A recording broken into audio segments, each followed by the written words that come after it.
Hi guys, I'm Paul Kerr. Welcome to my YouTube channel. In this video we're going to take a look at the cockpit drill using the D.S.S.S.M routine, which stands for doors, seat, steering, seat belt and mirrors.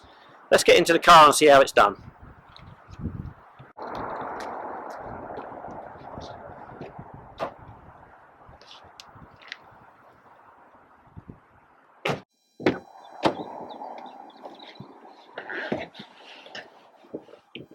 Okay, so when we get into the car, the first thing we need to make sure of is that the door is closed properly.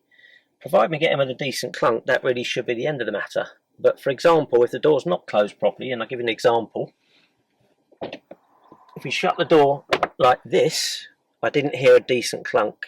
Also, the interior light has stayed on, which indicates that the door isn't closed properly. So I'm going to make sure it's safe, then I'm going to open the door and give it a decent clunk. And that's the door closed properly.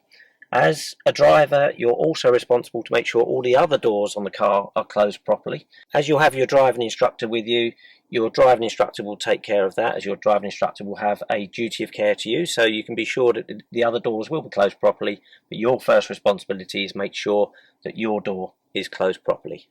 When your engine is running, if your door isn't closed properly, you may see this symbol of the door open displayed on your dashboard. Okay, so the next thing we move on to is the first of the S's, which is the seat adjustment. So the seat adjusts in four ways. It goes backwards and forwards, it goes up and down, the back of the seat adjusts, and the head restraints adjusts. So if we start with the backwards and forwards, the base of the seat, underneath the seat there's a metal bar.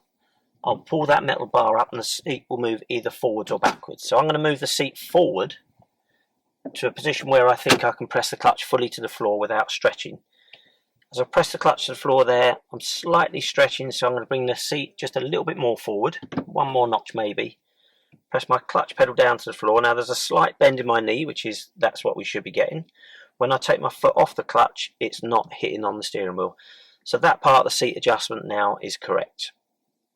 The next thing we move on to is the height adjuster. So at the side of my seat, and we'll do a video from the outside to show you this in a moment, at the side of my seat is a height adjuster. And if I pump it down 3 times, I'm sinking down in my seat. As I go down in my seat also goes slightly back.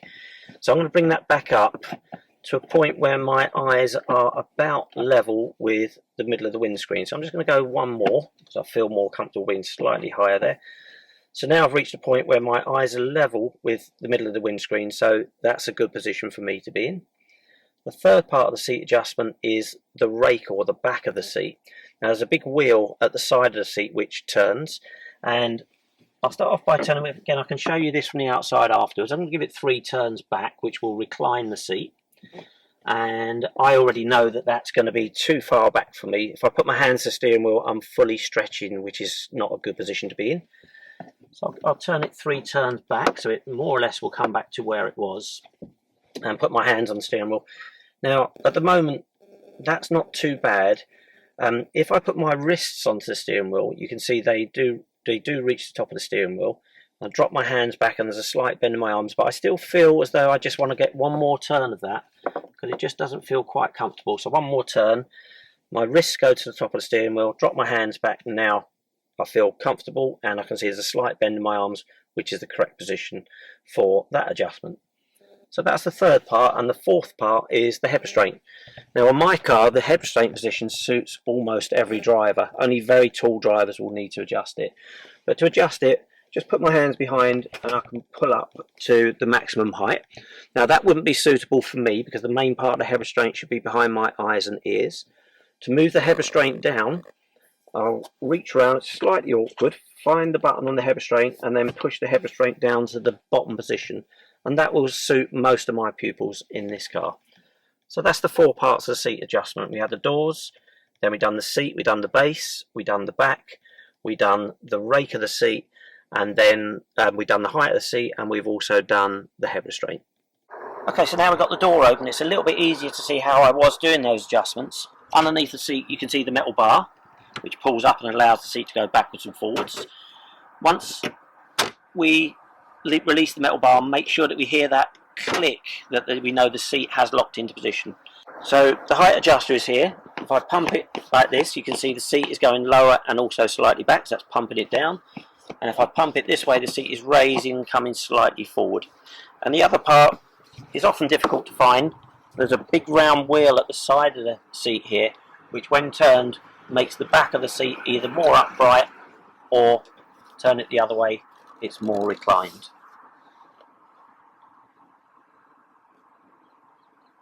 So for the seat adjustment, we've done the base of the seat, which is the backwards and forwards part, the height of the seat, the rake of the seat, which is the big wheel at the side, and the head restraint. And our seat is now set up correctly, ready for us to drive. So the next S is the steering adjustment, which you may or you may not need to adjust. Some people are unaware actually that steering is adjustable. If I slide my hand down the steering, I'll find about halfway down there's a lever, which when I pull that lever, it comes down, as you might be able to see. And that enables me to bring the steering further out towards me. It allows me to move the steering wheel down or up. Now for me personally, I'm going to push the steering wheel back to where it was originally, and then I'm going to lock that lever back into position. I'll check that my wrists still reach the top of the steering wheel, and my hands, I've got a slight bend in my arms when I'm holding the steering wheel afterwards, and that seems to be back where it should be. The other thing I'm conscious of as well when I'm checking this is that I can see the dashboard through this, because if I have the steering too long, the steering wheel will actually block my view of the dashboard. So do make sure you can see all the instruments on the dashboard through the gap in the steering. So moving on to the last of the S's, which is the seat belts. You put the seatbelt on, take hold of the buckle, feed through more belt than you actually need, and then fasten down into the anchor point. Once it's in the anchor point, if there are any twists in the belt, run them out of the belt up to the end. Make sure that your lap strap is across your hip bones, and the belt should feel comfortable. Some seat belts do have a height adjuster at the side seat. My car actually doesn't have that, but if your car does have it, you can raise or lower the height of the seat belt, which might make it feel more comfortable for you. To release the seat belt, again, hold the belt before you release the buckle, because otherwise the seat belt could fly back and potentially crack the window. We'll press the button, release the seat belt, and then feed it back into its housing at the side of us there. Okay, finally we're going to move on to the mirrors adjustment. I'm going to start with the centre mirror. When I adjust the centre mirror, I need to avoid touching the glass because fingerprints can make it very blurry.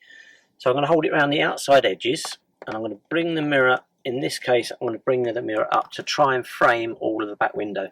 Now quite often when you sit back it won't look quite right, so it might need some minor adjustment afterwards. So now when I sit back I can see the top edge, the bottom edge, the left edge and the right hand edge of the back window, so the mirror is correctly adjusted.